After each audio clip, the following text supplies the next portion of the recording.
My name is Sapna Moite and welcome to my channel Study Zone. Okay, so basically आज हम लोग चालू करेंगे बायोलॉजी का चैप्टर, जहां पर हमारा टॉपिक आज का होगा जो होगा cell, the unit of life.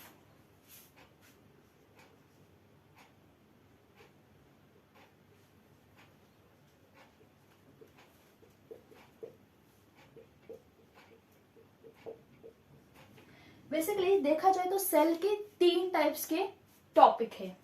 सबसे पहला तो cell the unit of life, दूसरा है सेल डिवीजन, सेल साइकिल, और तीसरा है बायोमोलिक्यूल्स. तो धीरे धीरे हम सेल के बारे में पढ़ेंगे, लेकिन सबसे पहले सबसे बेसिक कॉन्सेप्ट सेल का इंट्रोडक्शन टॉपिक जो कि है cell the unit of life. Okay, चलो सबसे पहले हम लोग देखते हैं कि हमारे अर्थ के ऊपर different different kinds of organisms है, जिनके अलग अलग फंक्शन है. कोई स्ट्रक्चर में डिफरेंट है, किसी का हैबिटेट डिफरेंट है, किसी का फंक्शन डिफरेंट है. हर एक के पास अपनी अपनी यूनिक क्वालिटीज है. ओके, सो ये जो सारे ऑर्गेनिजम्स होते हैं जो हमारे अर्थ के ऊपर प्रेजेंट है, जिसकी वजह से हम ऐसा बोलते हैं कि this is the living kind of organisms which is present on the earth. That's why हम अर्थ को लिविंग प्लैनेट भी बोलते हैं. ओके, सो ये जो लिविंग काइंड ऑफ ऑर्गेनिजम्स होते हैं, ये एम्फीबियंस भी हो सकते हैं, ये एरियल भी हो सकते हैं, टेरेस्ट्रियल हो सकते हैं, या फिर एक्वाटिक फॉर्म ऑफ कोई भी काइंड ऑफ ऑर्गेनिजम्स हो सकते हैं. ओके, जिनके पास अपना खुद का फंक्शन होता है. तो बेसिकली इतने सारे ऑर्गेनिजम्स जिसमें इतनी ग्रेट डाइवर्सिटी जो कि हमारे अर्थ के ऊपर प्रेजेंट है, ये एग्जैक्टली आई कहाँ से है. ओके, ये हम लोग आज यहाँ पर स्टडी करेंगे. ओके, सो सेल, जितने भी सारे ऑर्गेनिज्म जो हमारे अर्थ के ऊपर प्रेजेंट है, वो एक इनिशियल फेज से आए. That phase is called as a cell. एक सबसे सिंपल काइंड ऑफ थिंग थी सेल, जिससे छोटे माइक्रो ऑर्गेनिज्म से लेकर बड़े बड़े काइंड ऑफ एनिमल्स तक जो एवोल्यूशन पाथ हुआ है, या फिर जितने भी सारे ऑर्गेनिजम्स एनिमल्स फॉर्म है, वो इस सेल की वजह से फॉर्म हुए हैं. तो बेसिकली जब भी हम लिविंग ऑर्गेनिजम्स की बात करते हैं, क्योंकि we all are living, okay, so इसमें 2 टाइप के ऑर्गेनिजम्स हो सकते हैं. ओके, सो ऑर्गेनिजम्स में 2 टाइप्स होते हैं. The very first one is a cellular, okay, और दूसरे होते हैं नॉन सेल्यूलर.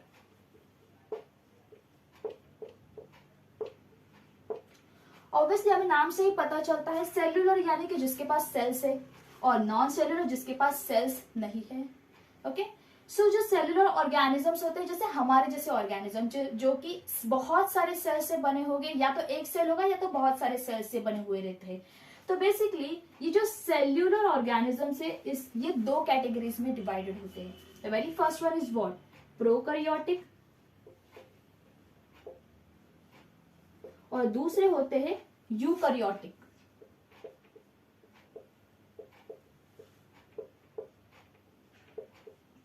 ओके, सो 2 टाइप्स के ऑर्गेनिजम्स होते हैं.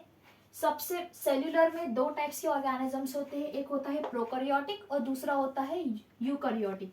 प्रोकैरियोटिक जो थे वो पुराने जमाने में प्रेजेंट थे, जिनके पास वेल डेवलप न्यूक्लियस नहीं था, वेल ऑर्गेनल्स प्रेजेंट नहीं थे, बहुत प्रिमिटिव, जैसे जस्ट न्यूली बॉर्न हुए हैं, ऐसे टाइप्स के जो सेल्स थे वो पुराने जमाने में प्रेजेंट थे. ओके, और आज के जमाने में जो हमारा well develop advanced kind of cells है, वो यूकैरियोटिक थे, यानी कि true karyotic. Karyotic means what, the true nucleus. Karyotic का मतलब क्या होता है, it is a nucleus. Okay, pro means primitive वाला nucleus which is not well develop. हम ये भी बोल सकते हैं कि उसके पास मेम्ब्रेन बाउंड स्ट्रक्चर भी प्रेजेंट नहीं था. Okay, which is not a true nucleus. You means what, true, and karyotic means what, nucleus. मतलब इसके पास प्रॉपर न्यूक्लियस था, यानी कि ये आज के जमाने का प्रॉपर न्यूक्लियस है. ओके, सो प्रोकैरियोटिक और यूकैरियोटिक का मतलब क्या था, तो इनका दोनों का जो डिफरेंस होता है ये न्यूक्लियस से रिलेटेड होता है. एक के पास वेल डेवलप न्यूक्लियस नहीं था. ओके, एक के पास वेल डेवलप न्यूक्लियस नहीं था, तो दूसरे के पास वेल डेवलप न्यूक्लियस था. ओके,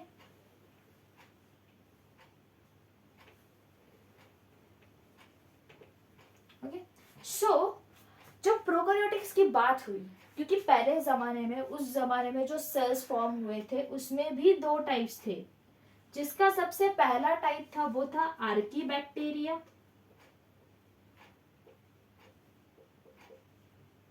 और दूसरा था you bacteria, just newly born ऐसा बैक्टीरिया से। और जब भी हम यूकैरियोटिक्स की बात करते हैं तो उसमें भी दो टाइप्स होते हैं। The very first one is the unicellular और दूसरा था मल्टीसेल्यूलर।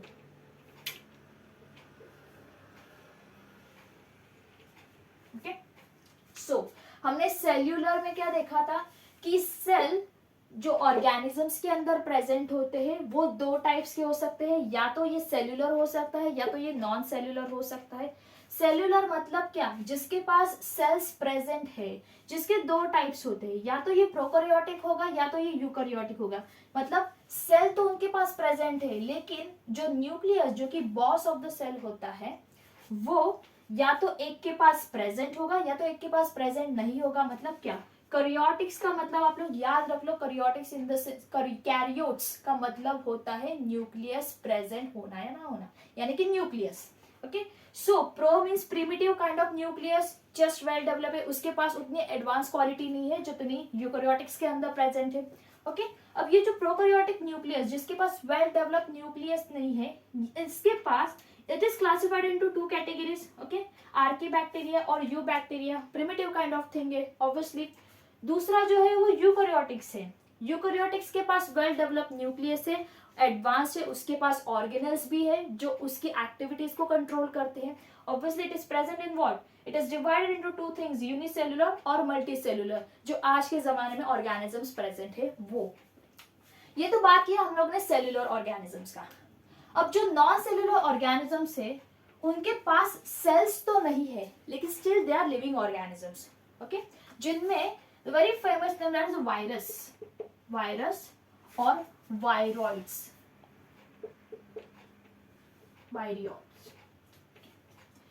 दो टाइप की चीजें होती है, एक होता है वायरस तो दूसरा होता है it's not viroids, it's not viroid, it's a viroid, याद रख लो।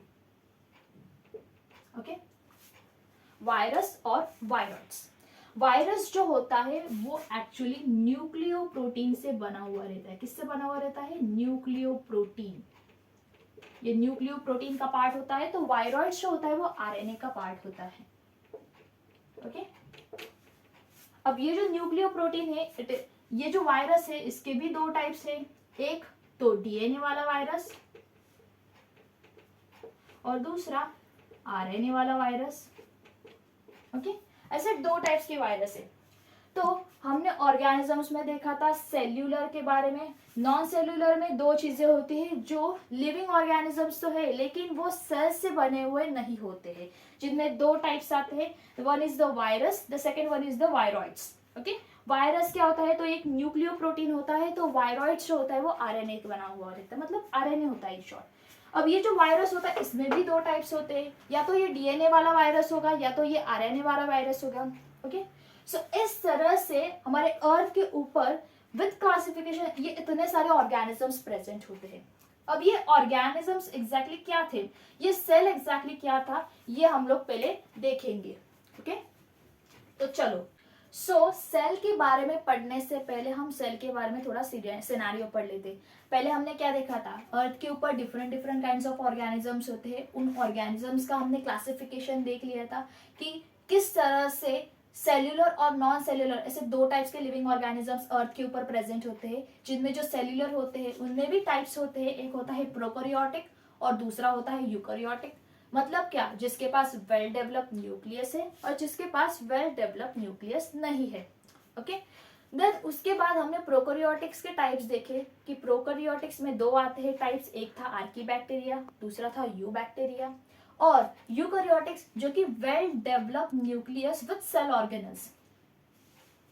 तो वेल डेवलप न्यूक्लियस जिसके पास प्रेजेंट है वो यूकैरियोटिक है और जिसके पास प्रेजेंट नहीं है वो प्रोकैरियोटिक्स है। ओके, सो फिर हमने देखा था कि प्रोकैरियोटिक्स के अंदर और दो टाइप्स के ऑर्गेनिजम्स होते हैं, दैट इज द यूबैक्टीरिया और आर्कीबैक्टीरिया। देन यूकैरियोटिक्स देखा था हमने। यूकैरियोटिक्स में दो टाइप्स के ऑर्गेनिजम्स होते हैं, एक जिनके पास एक ही सेल प्रेजेंट है, तो दूसरा जिसके पास एक से ज्यादा सेल्स प्रेजेंट है, दैट इज अ यूनिसेल्यूलर और मल्टीसेल्यूलर। यूनिसेल्यूलर मतलब एक सेल प्रेजेंट है और मल्टीसेल्यूलर मतलब एक से ज्यादा सेल्स प्रेजेंट है। ये तो हमने सेल्यूलर के बारे में पढ़ा था। फिर हमने देखा था कि नॉन सेल्यूलर होता है। नॉन सेल्यूलर मतलब कि जिनको लिविंग ऑर्गेनिजम्स तो हम बोल सकते हैं क्योंकि वो अर्थ के ऊपर प्रेजेंट है, लेकिन वो सेल से बने हुए नहीं है, and that is a virus और वायरॉइड्स। ओके, अब हम लोग सेल के बारे में थोड़ी सी इंफॉर्मेशन देख लेते हैं। ओके, सो सेल, अब हमारे चैप्टर का ही नाम है, it is a unit of life. Okay, मतलब कि जो सेल है it is the basic structural and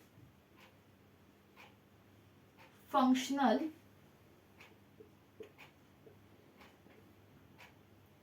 unit of life।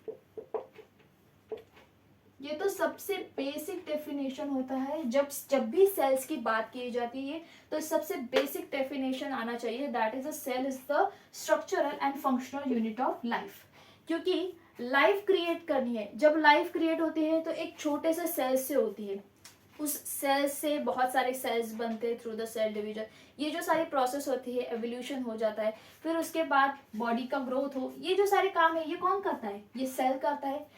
एक ह्यूमन बॉडी की अगर बात करें तो उसका ग्रोथ का डेवलपमेंट, उसमें लाने वाले चेंजेस, ये सारी चीजें कौन करता है? तो सेल करता है। मतलब क्या? तो सेल ये स्ट्रक्चर को भी फॉर्मेट करता है और साथ में हमारे बॉडी के जो ऑर्गन फंक्शन है, जो एनिमल्स की बॉडी के ऑर्गन फंक्शन, माइक्रो ऑर्गेनिजम्स हो, डिफरेंट काइंड्स ऑफ ऑर्गेनिजम्स हो, उनके बॉडी के जो फंक्शन होता है वो ये एक सेल परफॉर्म करता है। इसके जैसे बहुत सारे सेल्स हो सकते हैं, यानी कि ये यूनिसेलुलर या मल्टीसेलुलर हो, लेकिन है तो सेल ही ना। तो मतलब क्या? तो ये एक स्ट्रक्चरल और फंक्शनल दोनों पैटर्न फॉलो करता है लाइफ के लिए। इसी वजह से इसको स्ट्रक्चरल और फंक्शनल यूनिट ऑफ लाइफ भी बोला जाता है। तो ये एक सेल एग्जैक्टली होता कैसे है? सी, ये एक्वियस फॉर्मेट में होता है। It is the compartment, aqueous compartment. कैसा कंपार्टमेंट होता है? एक्वियस कंपार्टमेंट मतलब क्या? मान लो कि एक सेल है, ओके, ये सेल है, इसके बाजू में दूसरा सेल होगा, देन तीसरा सेल होगा। अब इन सेल्स के बाहर बाउंड्री तो स्ट्रक्चर होगा, लेकिन इसके अंदर लिक्विड फॉर्मेट वाला स्ट्रक्चर होगा और एक बीच में, एक सेंटर में एक चीज प्रेजेंट होगी। ओके, तो ये जो साइड वाला पार्ट होता है ये लिक्विड फॉर्मेट में होता है। ओके, जिसकी वजह से हम लोग बोलते हैं कि सेल के पास एक्वियस कंपार्टमेंट है। ओके, अब इस सेल को डिस्कवर करने के लिए बहुत सारे साइंटिस्ट ने अपना अपना कॉन्सेप्ट डाला था। तो अब हम उन कॉन्सेप्ट के बारे में पढ़ेंगे। Before going to the concept, और एक चीज बतानी रह गई थी कि जो सेल होता है, जब उसकी थियोरी प्रेजेंट की गई थी तो उन्होंने ये बताया था कि cell is the structural and functional unit of life which is the aqueous compartment. There is a one more thing which present it as it contains the, it is what? It is independent existence. ये क्या होता है? Independent. इसकी दो चीजें, इसका जो concept होगा वो दो चीजों के ऊपर बेस्ड होगा। The very first one is what? Independent existence, मतलब इनके पास अपनी खुद की एक पहचान है।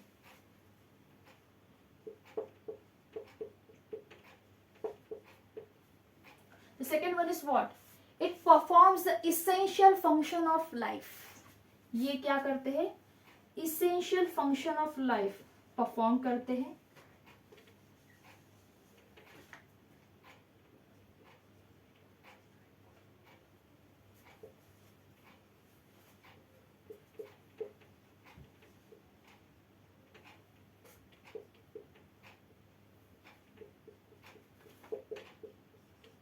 ओके, जो सेल के बारे में हमने थोड़ा सा पढ़ लिया था। सबसे पहले हमने क्या बोला कि सेल का जो बेसिक डेफिनेशन होता है, कौन सा? Cell is the structural and functional unit of life. The second thing is what, it is the aqueous compartment. ये एग्जैक्टली क्या होता है, एक्वियस कंपार्टमेंट होते हैं छोटे छोटे।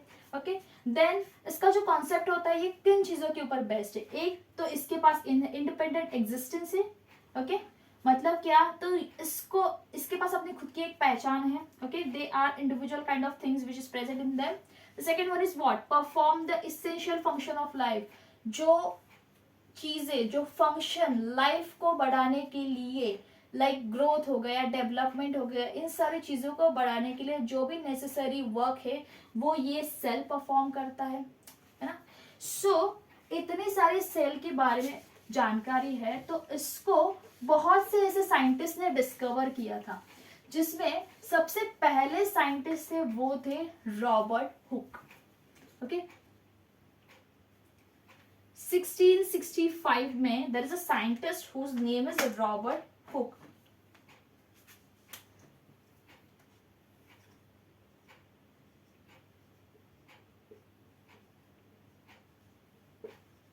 ओके, ये जो रॉबर्ट हुक थे, इन्होंने जो ट्री था, जो नॉर्मली पेड़ होता है, उस पेड़ का एक कॉर्क निकाला और उस कॉर्क का एक पीस निकाल के उसको अंडर माइक्रोस्कोप देखा। जब उन्होंने उस कॉर्क के पीस को अंडर माइक्रोस्कोप दिखा तो उनको एक कंपार्टमेंट्स दिखे, एक छोटे छोटे कंपार्टमेंट्स देखे, जिनको उसने नाम दिया सेल। क्या बोला मैंने, रॉबर्ट हुक ने किसमें डिस्कवर किया था, पीस ऑफ कॉर्क में। Okay, so piece of cork में जो उसने डिस्कवर किया था, क्या डिस्कवर किया था, छोटे छोटे कंपार्टमेंट डिस्कवर किए थे। उस कंपार्टमेंट को उन्होंने नाम दिया सेल्स। अगर पूछा जाए कि सेल्स नाम किसने दिया है, तो ये रॉबर्ट हुक ने दिया था। ओके, जो कि एक लैटिन वर्ड से निकला है, cellula. What it is come from the Latin word which means what, सेल्यूला।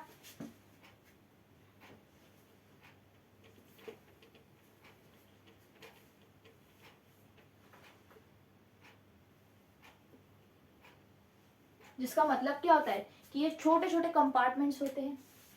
लेकिन एक चीज जो थी, ये रॉबर्ट हुक कॉन्सेप्ट में डिस्कवर नहीं कर पाया कि उसने जो सेल्स डिस्कवर किया था वो तो डेड निकला था। ओके, अब हमें जो सेल डिस्कवर करना था, हमें अगर सेल के बारे में पता होना करना था, तो सेल के बारे में पता होने से पहले हमें क्या पता था कि बाबा सेल से तो लिविंग ऑर्गेनिजम्स बनते हैं, है ना।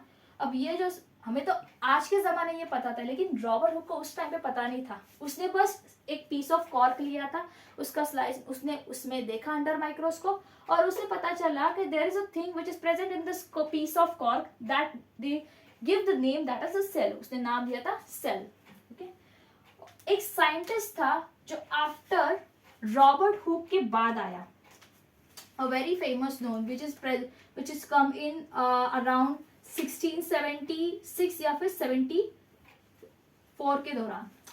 एक साइंटिस्ट आया था जिनका नाम था Anton van Leeuwenhoek. What is name, Anton van Leeuwenhoek. Spelling बहुत बड़ा है, you have to remember, Leeuwenhoek. Okay, ये नाम याद रख लो, एंटन वैन लीवेंकहुक। ओके, ये जो साइंटिस्ट था, इसने फर्स्ट टाइम लिविंग सेल्स को ढूंढा था। इसने एक एक्सपेरिमेंट किया, जिस एक्सपेरिमेंट के अंदर उसने माइक्रोस्कोप में एक लिविंग काइंड ऑफ सेल्स, एक लिविंग काइंड ऑफ ऑर्गेनिजम्स देखा था, जिसको उसने अपनी भाषा में एक नाम दिया था, दैट इज एनिमल्क्यूल्स। क्या नाम दिया था, एनिमल्क्यूल्स, जिसका मतलब होता है छोटे छोटे kind of organisms, little organisms.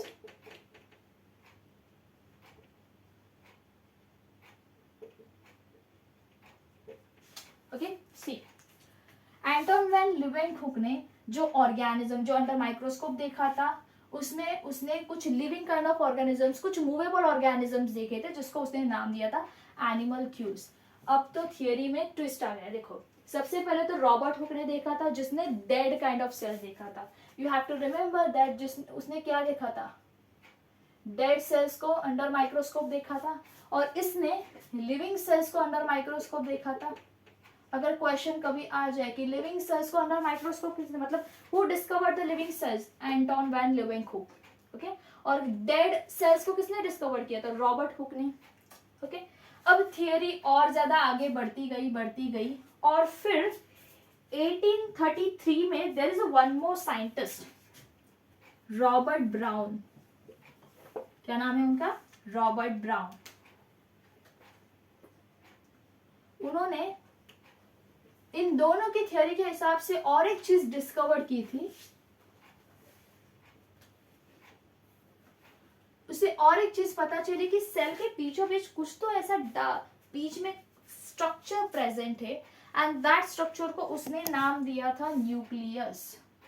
Cell के बीच में क्या एक डार्क लाइक स्ट्रक्चर प्रेजेंट है, उस स्ट्रक्चर को उसने क्या नाम दिया था, न्यूक्लियस। अगर पूछा जाए कि सेल नाम किसने दिया था, तो रॉबर्ट हुक ने। एनिमल क्यूज मतलब लिविंग सेल्स को पहले किसने ढूंढा था, तो ऑब्वियसली एंटन वैन लीeuwenhoek ने, ओके। रॉबर्ट ब्राउन ने सेल के अंदर का जो मेन मटेरियल, मतलब जो मेन वाला बीच में जो सेंटर में कुछ तो ऐसा प्रेजेंट था, वो उसको लगा और उसको उसने नाम दिया था न्यूक्लियस, ओके। सो ये जो सारी चीजें थी ये तो इन तीनों ने कर दी थी, लेकिन उसके बाद सेल क्या होता है, कैसा होता है, सेल के अंदर कुछ ऐसा कुछ होता है क्या कि जिससे लिविंग ऑर्गेनिजम्स फॉर्म होते हैं, ये जो सारी चीजें थे, इसका बेस्ट कॉन्सेप्ट इन दोनों ने दिया था, जिनका नाम था शेल्डन, मैथियास शेल्डन और थियोडोर श्वैन, ओके, जिन्होंने 1838 और 1839 में अपना कॉन्सेप्ट लाया था, ओके। सबसे पहले किसने लाया था, Matthias Schleiden, Matthias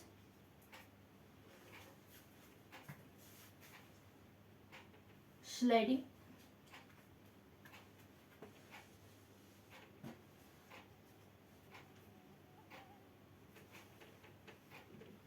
and there is one more scientist, that is Theodore Schwann,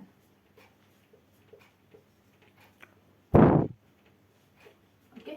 ये दो साइंटिस्ट थे, ये दोनों भी एक ही एकेडमिक ईयर में पढ़ते थे, लेकिन दोनों के सब्जेक्ट अलग अलग थे। एक प्लांट्स के ऊपर स्टडी करता था, तो दूसरा एनिमल्स के ऊपर स्टडी करता था, ओके।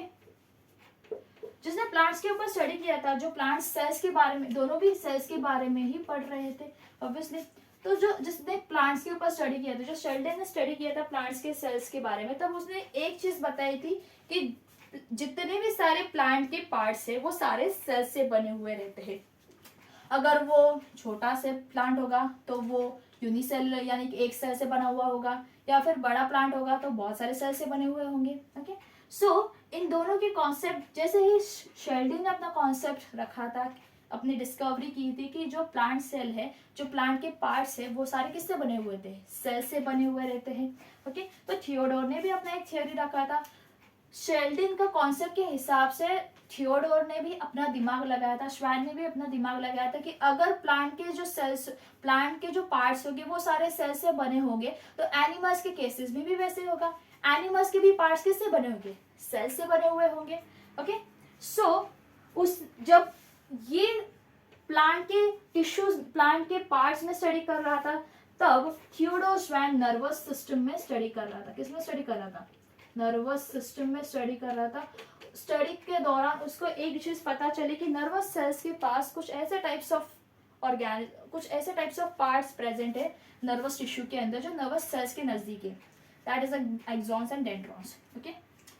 सो इस हिसाब से, इन दोनों की थ्योरी के हिसाब से, इन दोनों ने इस तरह से बताया कि जितने भी सारे ऑर्गेनिजम्स है, उनके कॉन्सेप्ट के हिसाब से उन्होंने बताया था कि जितने भी सारे ऑर्गेनिजम्स है वो सारे सेल से बने हुए रहते हैं, जिसके लिए उन्होंने अपना एक डेफिनेशन, जो कि बहुत ही फेमस, मैंने पहले ही लिखा हुआ था, cell is the structural and functional unit of life, ये इन दोनों ने सेंटेंस दिया हुआ था, ओके।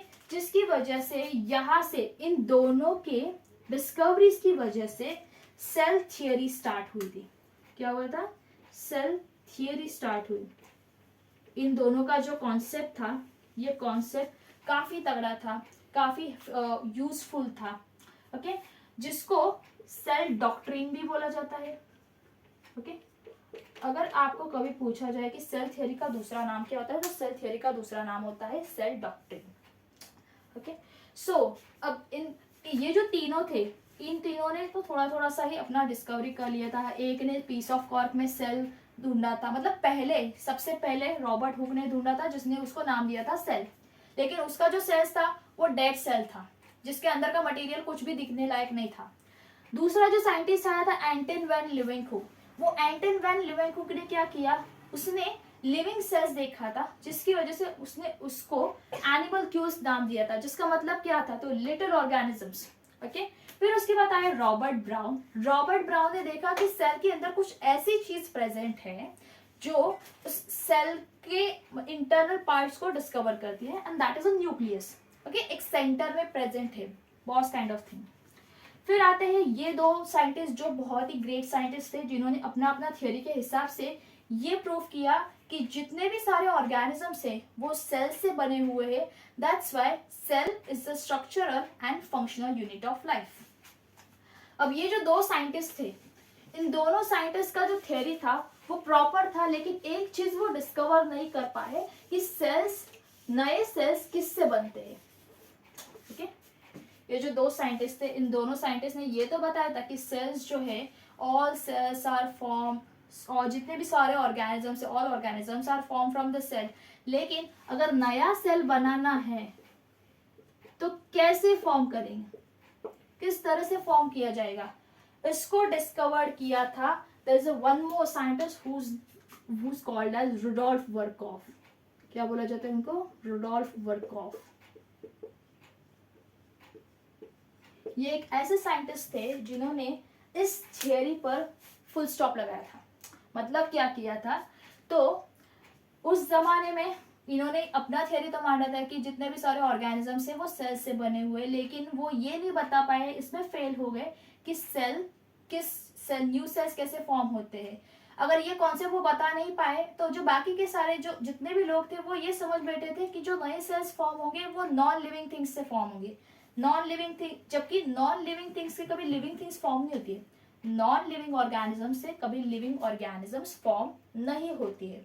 ओके, सो रुडोल्फ वर्कॉफ ने कुछ ऐसा एक्सपेरिमेंट किया, जिस एक्सपेरिमेंट्स के बेसिस पे उसने अपनी लैंग्वेज में एक सेंटेंस लिखा था, the very famous sentence, omnis cellula e cellula, omnis cellula e cellula. Okay, ये सबसे फेमस सेंटेंस है जो कि रुडोल्फ वर्कॉफ ने दिया था। Okay, 1 minute. चलो, अब ये जो ओमनी सेलुला इज सेलुला, ये वर्ड मतलब क्या होता है एग्जैक्टली, इसने ये वर्ड क्यों लिखा, तो इसके हिसाब से जितने भी सारे लिविंग सेल्स है वो अपने प्री एग्जिस्टिंग सेल से बने हुए होंगे। इस वर्ड का मीनिंग क्या है, all living cells are made up of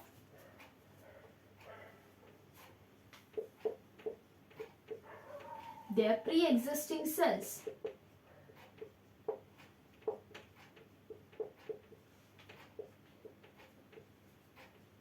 ये चीज आपको याद रखनी है, प्री एग्जिस्टिंग सेल्स। जितने भी लिविंग सेल्स फॉर्म होंगे वो क्या होंगे, उनके प्री एग्जिस्टिंग सेल्स से फॉर्म होंगे।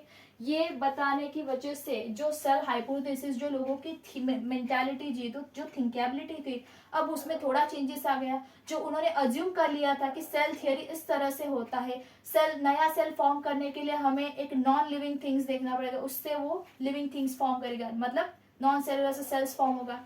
ओके, सो ये जो सारा कॉन्सेप्ट था, इन सब के ऊपर अभी फुल स्टॉप लग गया था, क्योंकि रुडोल्फ वर्कॉफ ने बताया था कि जितने भी सारे लिविंग सेल्स है वो अपने प्रीवियस सेल्स यानी कि प्री एग्जिस्टिंग सेल्स से ही फॉर्म होंगे।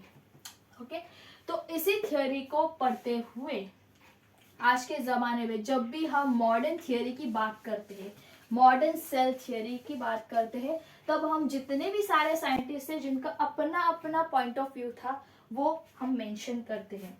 Okay, so what, modern theory, modern cell theory,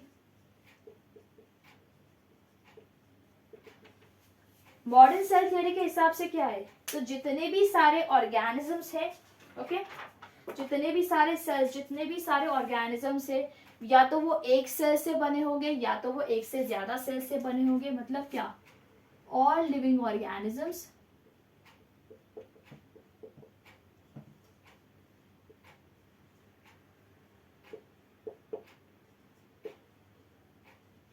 made up of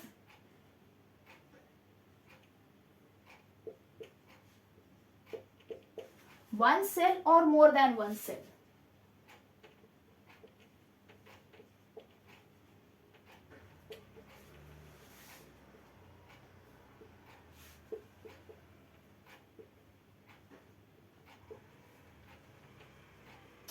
okay, the second one.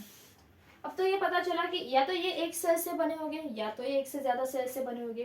दूसरी चीज ये बताई थी कि cell is the structural and functional unit of life. और it is, cell is the structural and functional unit of life.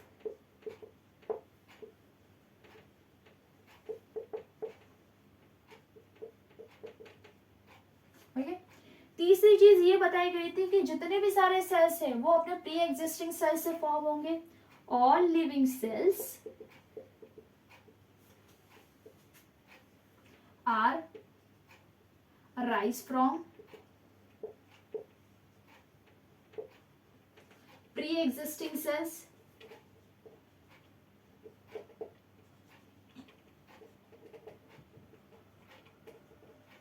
Okay, जितने भी सारे सेल्स बने होंगे क्या होंगे, वो अपने प्री एग्जिस्टिंग सेल से बने होंगे। फिर जो सेल है, ऑब्वियसली सेल हमारी बॉडी के फंक्शंस को परफॉर्म करता है, हमारी बॉडी के ऑर्गन के जो भी फंक्शंस होंगे उनको परफॉर्म करता है। जाहिर सी बात है उनको एनर्जी का जरूरत लगेगा। कोई भी वर्क को परफॉर्म करने के लिए, फंक्शन को परफॉर्म करने के लिए एनर्जी का जरूरत होता है। तो ये जो एनर्जी है सेल के अंदर, ये उसके बाउंड्री के अंदर प्रेजेंट है। मतलब प्लाज्मा मेम्ब्रेन, सेल मेम्ब्रेन जो भी हो, उसके अंदर मतलब within the cell energy perform किया जाता है। So energy occur within the cell. Okay, then next one is what, जो सेल है उसका जो केमिकल कंपोजिशन होगा, जितने भी सारे सेल्स है हर एक का केमिकल कंपोजिशन सेम होता है।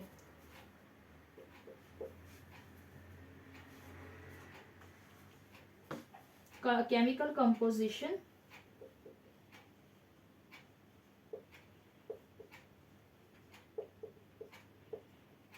of all cells is same.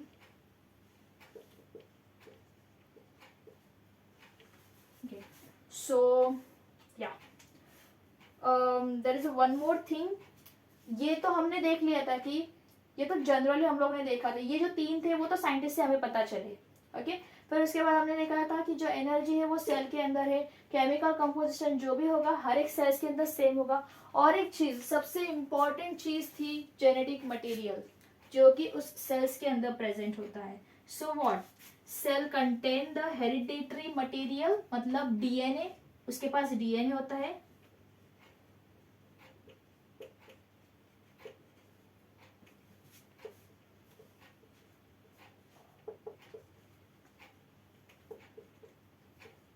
जो कि जेनेटिक मटेरियल भी होता है, जो क्या होता है, डीएनए। ओके, सो ये मॉडर्न सेल थ्योरी के हिसाब से ये कॉन्सेप्ट बनाया गया कि सबसे पहले क्या, तो जो भी लिविंग ऑर्गेनिजम्स होते हैं या तो ये एक सेल से बने होंगे या तो ये एक से ज्यादा सेल से बने हुए होंगे। Second one is what, cell क्या होता है, structural and functional unit of life. Okay, then जो भी लिविंग सेल्स है ये अपने प्री एग्जिस्टिंग सेल से, अपने पुराने सेल से ही बने होंगे, ये कोई नॉन लिविंग ऑर्गेनिज्म से नहीं बने हैं। तथा fourth one is what, energy occurs within the cell, जो भी एनर्जी परफॉर्म किया जाएगा सेल्स के लिए वो एनर्जी कहाँ पर होगी, within the cell, cell के अंदर प्रेजेंट होगी। ओके, देन केमिकल कंपोजिशन हर एक सेल्स के अंदर सेम होगा। Okay, then cell contain the hereditary material, जो कि क्या होता है, डीएनए, जो बहुत ही ज्यादा इंपॉर्टेंट जेनेटिक मटेरियल होता है for every organism, for every animals. Okay, तो ये तो जो कॉन्सेप्ट होता है ये था मॉडर्न सेल थियरी के हिसाब से। मतलब इन शॉर्ट हमने जो अभी पढ़ा था वो सारा क्या था, सेल थियरी वाला पार्ट था। अब हमने ये तो देख लिया कि इतने सारे साइंटिस्ट थे जिन्होंने क्या किया था, सेल का कॉन्सेप्ट बताया था, सेल को डिस्कवर किया था। किसी ने सेल को डेड वाला किसी ने डेड सेल्स को डिस्कवर किया था।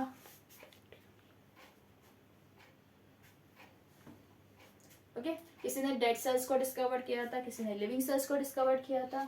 अब हम देखेंगे कि सेल एग्जैक्टली फॉर्म कैसे हुआ, कैसे सेल्स बना, उसमें क्या ऐसे चेंजेस आए कि जो पुराने सेल से नए सेल्स में इतना डिफरेंस आ गया। और ये अब हम लोग देखेंगे एवोल्यूशन में, एवोल्यूशन ऑफ सेल्स।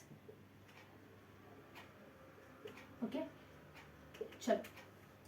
सो जब सेल का एवोल्यूशन हुआ था उस टाइम पे जो there is a one more thing, एक रिच मिक्सचर था जिसको, जो कि ऑर्गेनिक कंपाउंड का बना हुआ था, ऐसे माना जाता है। मतलब ये एक स्टार्टिंग होती है एवोल्यूशन ऑफ सेल्स की, कि सेल्स कैसे फॉर्म हुआ।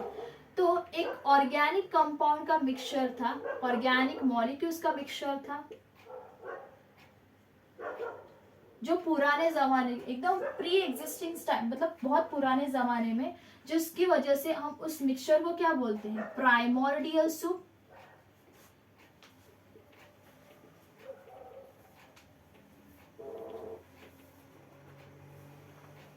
या फिर इसको प्रीबायोटिक टाइम्स भी बोला जाता है।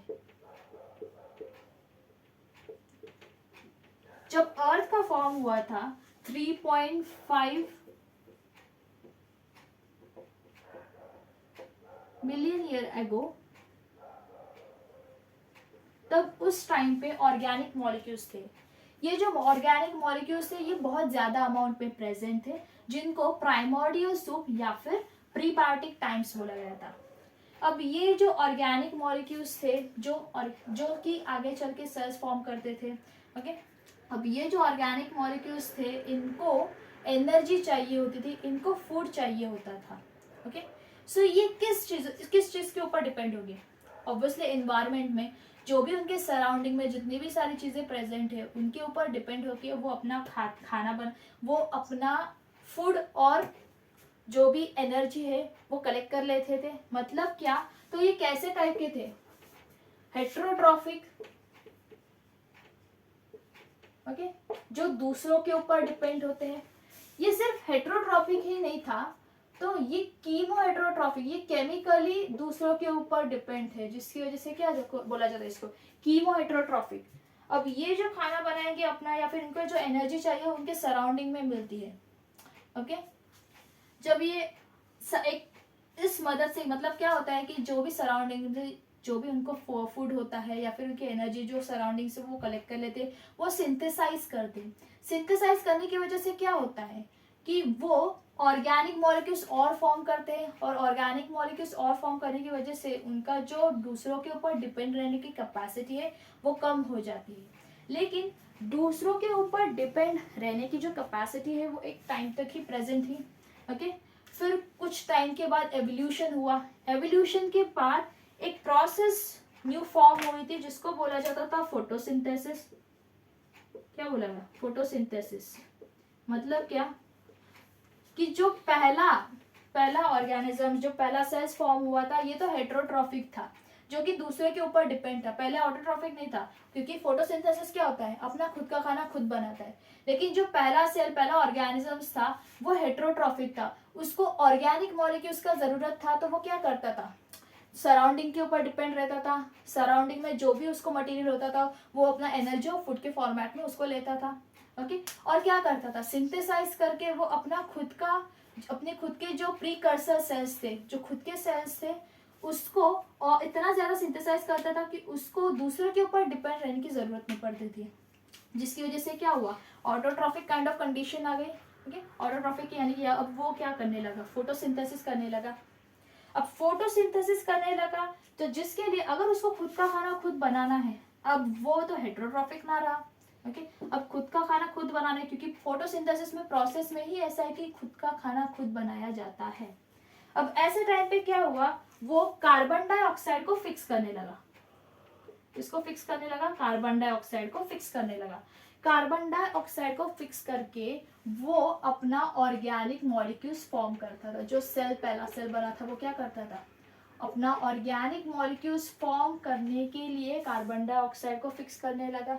ओके इस और सेल्स के पास इस ऑर्गेनिक मॉलिक्यूल्स जो सेल्स थे उसके पास और एक खासियत थी, दैट इज उनके पास इलेक्ट्रॉन सोर्सेस था। क्या था उनके पास, इलेक्ट्रॉन सोर्सेस था।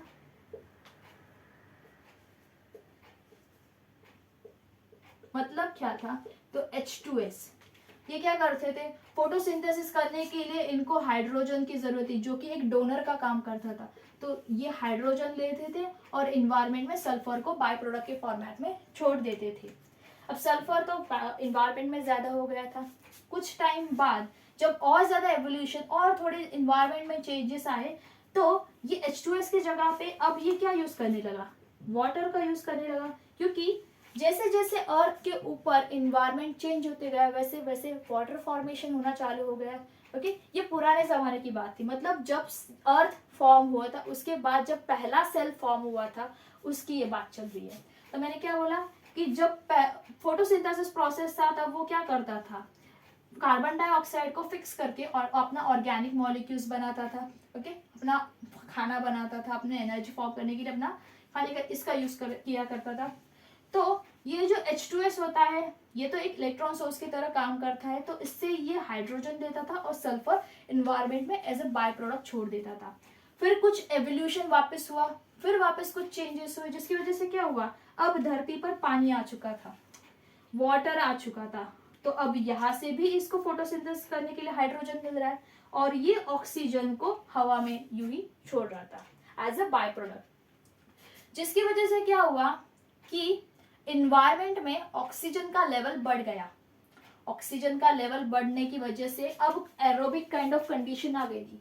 कैसी कंडीशन आ गई थी, एरोबिक।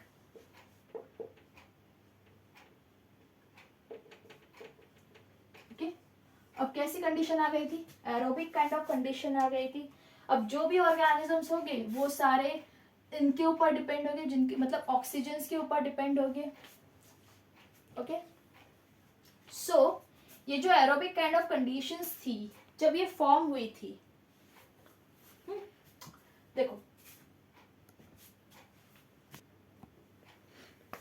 ओके सो अभी ऑक्सीजन का जो प्रोपोर्शन था, ऑक्सीजन की मात्रा अभी इन्वायरमेंट में इतनी ज्यादा हो गई थी कि अभी एरोबिक काइंड ऑफ कंडीशन आ गई थी। ये जो एरोबिक काइंड ऑफ कंडीशन थी इसकी वजह से एक बैक्टीरिया, एक ऑर्गेनिजम्स फॉर्म हुआ था जिसका नाम था साइनोबैक्टीरिया। एरोबिक कंडीशंस की वजह से क्या हुआ, अब ये एक न्यू फॉर्म हो गया बैक्टीरिया, एक ऑर्गेनिजम्स फॉर्म हो गया जिसका नाम था साइनोबैक्टीरिया। Okay cyanobacteria.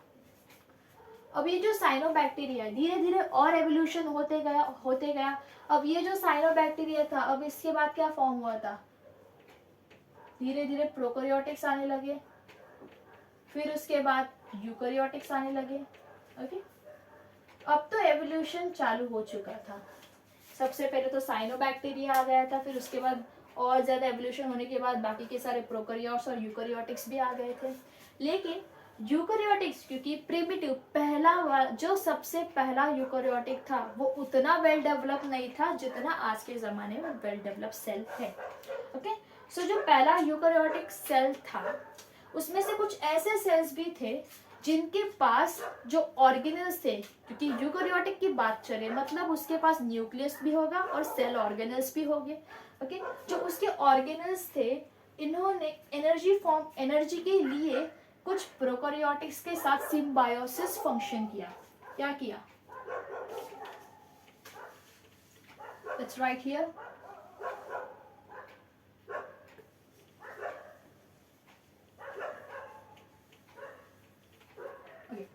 सो जो यूकैरियोटिक्स थे उन्होंने कुछ प्रोकैरियोटिक्स के क्या किया, सिम्बायोसिस फंक्शन किया था।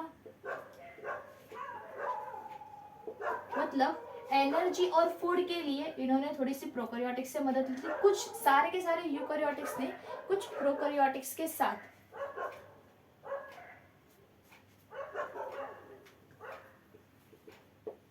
ओके, सो ये जो सिम्बायोसिस फंक्शन था, इसमें क्या हुआ, दो टाइप्स के ऑर्गेनिजम्स हैं जिन्होंने सिम्बायोसिस फंक्शन में काम किया था। एक थे एरोबिक, जो कि इन्वायरमेंट में प्रेजेंट था, aerobic kind of organisms, aerobic kind of bacteria थे, और दूसरे थे फोटोसिंथेटिक। ओके, क्योंकि अर्थ के ऊपर उस टाइम पे दो ही चीजें प्रेजेंट थी, एक तो फोटोसिंथेसिस हो रहा था, फोटोसिंथेसिस होने की वजह से क्या हुआ, हाइड्रोजन तो ले रहा था फोटोसिंथेसिस के लिए, लेकिन ऑक्सीजन रिलीज कर रहा था, तो फोटोसिंथेटिक कंडीशन हो चुकी थी और एरोबिक कंडीशन जो कि इन्वायरमेंट में प्रेजेंट थी। तो ये दोनों क्या करते थे, सिम्बायोसिस फंक्शन करते थे, ताकि ये यूकैरियोटिक्स के जो सेल्स है, जो सेल ऑर्गेनल्स है, माइटोकॉन्ड्रिया हो सकता है, गोल्गी कॉम्प्लेक्स हो सकता है, या फिर राइबोसोम्स, लाइसोसोम्स, जो भी काइंड ऑफ सेल ऑर्गेनल्स हो गए, उन सेल ऑर्गेनल्स को हेल्प करते थे। मतलब क्या करते थे, तो एरोबिक जो कंडीशन था, एरोबिक जो ऑर्गेनिजम्स थे, वो ऑर्गेनिजम्स यूकैरियोटिक्स को एनर्जी देते थे in the form of ATP. किसके फॉर्मेट में देते थे, एटीपी के फॉर्मेट में। और दूसरे थे फोटोसिंथेटिक कंडीशन, यहाँ के जो ऑर्गेनिजम्स थे वो भी एनर्जी देते थे।